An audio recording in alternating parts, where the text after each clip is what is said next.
Travel troubles are prompting many travelers to figure out a plan B. Our Lionel Donovan joining us in studio with more on that. So Lionel, based on the information that we reported at the top of the show, we now know that this bill that has been passed in the Senate, this procedural bill, will now head back to the House for a vote, where it likely could move forward from there, and then the government could be reopened by the middle of the week. That still means we have about 2-3 more days of this ongoing government shutdown.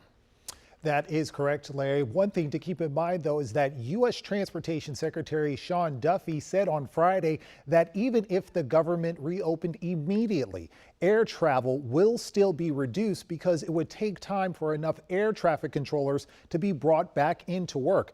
Tonight, I spoke with some travelers at Union Station who told me that having backup travel plans is critical right now to avoid these flight reductions. For me, it's not stressful, it's just annoying.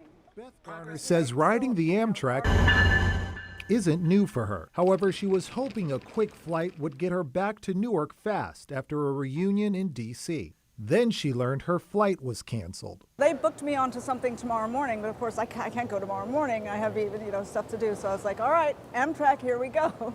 Garner is one of many travelers trying to find their way around as the government shutdown weighs down on the country's airports. On Friday, the Federal Aviation Administration mandated that 40 of the busiest airports reduce air traffic by 4%.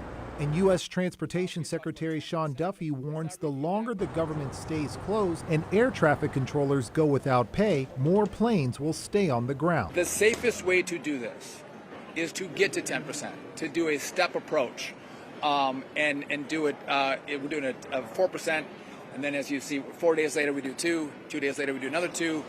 And then 2 days after that, we're at 10%. Which is why Dr. Cynthia Vidane says she decided to skip the airport entirely and come to D.C. by Amtrak. I did not want to have to worry about missing a flight and having to reschedule patients because at the end of the day, I'm a doctor. Other travelers are also finding ways to avoid possible delays from air travel. On Friday, Hertz reported a 20% increase in one-way car rentals for this weekend. But as the holidays approach, travelers like Dr. Vidane are wondering how to prepare. It's really hard to plan with so many reductions, especially when you get used to flying, whether it's cross-country or international, but then having to account for a delay.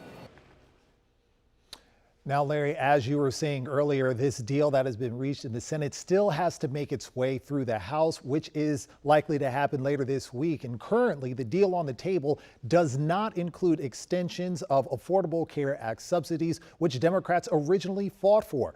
Although House Republicans could pass the deal through without Democratic support, Democratic House Minority Leader Hakeem Jeffries said his caucus, quote, will not support spending legislation advanced by Senate Republicans that fails to extend the Affordable Care Act tax credits. We will fight the GOP bill in the House of Representatives. From the studio, Lionel Donovan, WUSA 9. Of course, this isn't done until it is done. Lionel Donovan, thank you.